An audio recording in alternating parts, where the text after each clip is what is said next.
Exercise 2.7 10th sum. A man joined a company as assistant manager.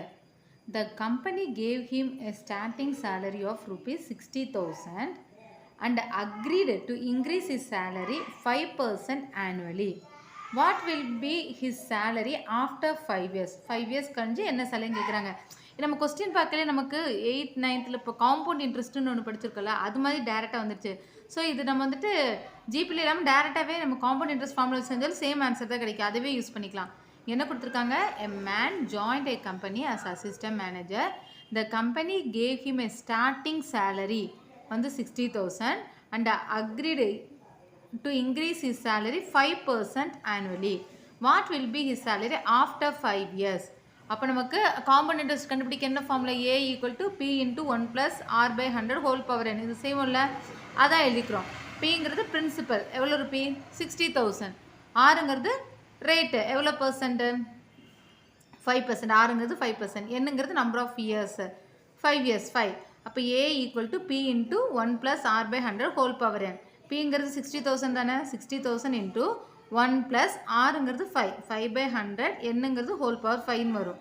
அடுத்து 60,000 into first இதை தான் பண்ணும். ஒரு நம்பரும் ஒரு ஃப்ராக்ஷனும் வந்து என்ன பண்ணால் போதும், இதை க்ராஸ் மல்டிப்ளை பண்ணிட்டு பின்னா ஹோல் டினாமினேட்டர் எடுத்துக்கலாம். எல்சிஎம் தான் இது.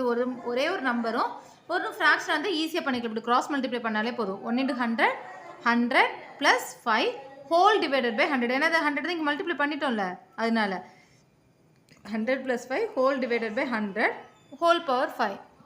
அடுத்து 100 ப்ளஸ் 5 105. அப்போது 60,000 இன்ட்டு 105 பை 100 ஹோல் பவர் 5. இந்த 105 100 நமக்கு கேன்சல் ஆகும்ல.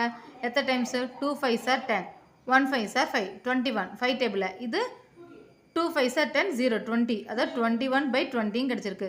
அப்போ 60,000 இன்ட்டு 21 பை 20 ஹோல் பவர் 5. இப்போ 60,000 இன்ட்டு 21 பை 20 ஹோல் பவர் 5 இருக்குல்ல. அப்படின்னா என்ன மீனிங்? 21 5 டைம்ஸ் மல்டிப்ளை பண்ணணும், 20 5 டைம்ஸ் மல்டிப்ளை பண்ணணும். அதான் எழுதியிருக்கேன். 21 into 21 into 21 into 21 into 21 divided by 20 20 20 20 20 5 times எழுதியாச்சு. இன்னும் கேன்சல் பண்ணி நான் என்ன பண்ணியிருக்கேன்னா, ஃபஸ்ட்டு 0க்கு 0 கேன்சல் ஆகிடுச்சு. 2 டேபிளில் 1 2s are 2, 3 2s are 6, 0 0 0 வரும். அடுத்து பின்னையும் 0க்கு ஒரு 0 கேன்சல் ஆகிடுச்சு. 1 2s are 2, இது 1 2s are 2, 3னா கேரி வரும் 5, 5 2s are 10, இது ஒரு 0 வரும். பின்னையும் இந்த 0க்கு 0 கேன்சல் ஆகிடும், அவ்வளோதான்.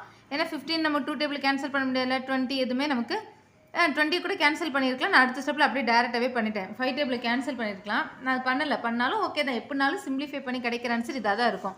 இப்போ பேலன்ஸ் இருக்கிறது இது 10 இது 15 into 21 into 21 into 21 21 21 divided by கீழே ஒரு 2 இன்ட்டு 20 இன்ட்டு 20 இருக்குது. இது ஃபுல்லாக மல்டிப்ளை பண்ணணும், டிவைடட் பை இது ஃபுல்லாக மல்டிப்ளை பண்ணணும். 2 டிவைட் பண்ணி ஃபைனல் ஆன்சர் இதான் கிடைக்குது. இது பெரிய மல்டிப்ளிகேஷனாக இருக்கலாம், அதனால் செய்யலை. டேரெக்டாகவே செஞ்சு நீங்கள் எழுதியாச்சு. நீங்கள் மல்டிப்ளை செஞ்சு பாருங்கள். இது ஒவ்வொன்றும் மல்டிப்ளை செஞ்சு டிவைட் பை இதை மல்டிப்ளை செஞ்சு அது 2 டிவைட் பண்ணோம்னா நமக்கு இன்னும் ஒரு 3 டிஜிட் கூட வந்துட்டு தான் இருக்கும். நம்ம பாயிண்ட்டுக்கு அப்புறம் ஒரு டிஜிட்டோட எழுதினா போதும். ஏன்னா நமக்கு அமௌண்ட் தான் எழுத போகிறோம். அமௌண்ட் எழுதும் போது பாயிண்ட்டுக்கு அப்புறம் 5 கூடுதலாக இருந்தால் முன்னாடி அது ரவுண்ட் ஆஃப் பண்ணி எழுதிக்கலாம். ஸோ பாயிண்ட்டுக்கு அப்புறம் ஒரு டிஜிட் வரைக்கும் எழுதினாலே போதும். அப்போ நமக்கு என்ன ஆயிடுச்சுன்னா 76576.8 கிடச்சிருக்கு. இப்போ 5 கூடுதலாக இருக்குது. ஸோ அந்த ஒரு 1 ரூபி இங்கிட்ட ஆட் பண்ணிப்போம். அப்போ நமக்கு என்ன 50 பைசுங்கும் போது 1 ரூபி ஆட் பண்ணிப்போம். 6ங்கிறது 7 ஆகிடும். தேர்ஃபார் அமௌண்ட் தானே கேட்டிருக்காங்க 5 இயர்ஸ்க்கு அப்புறம் வர அமௌண்ட்டு. இப்போ therefore amount equal to rupees 76,577. 1 rupee add ஆகிக்கும்ல, அவ்வளோதான். அப்போ நம்ம டேரெக்டாகவே காம்பவுண்ட் இன்ட்ரெஸ்ட் ஃபார்முலா யூஸ் பண்ணி செஞ்சுருக்கோம். P into 1 plus R by 100 whole power n. Pங்கிறது பிரின்சிபல், அது ஸ்டார்டிங் அமௌண்ட்டு. என்னங்கிறது நம்பர் ஆஃப் இயர்ஸ், ஆறுங்கிறது பர்சன்டேஜ் ரேட்டு. ஓகேவா? அதெல்லாம் கரெக்டாக கொடுத்து நம்ம செஞ்சுருக்கோம். மல்டிப்ளிகேஷன் கொஞ்சம் பெரிய நம்பராக வரும், அது டிவைட் பண்ணாலும் இந்த ஆன்சர் கிடைக்கும். ஓகேவா? அமௌண்ட்டுங்கிறனால நம்ம ரவுண்ட் ஆஃப் பண்ணி எழுதியிருக்கோம். பாயிண்ட்டுக்கு அப்புறம் 5 கூடுதலாக வந்தால் ரவுண்ட் ஆஃப் பண்ணி எழுதணும். ஓகே, ஸோ இந்த சம் சிம்பிளாக கம்ப்ளீட் ஆகிடுச்சு.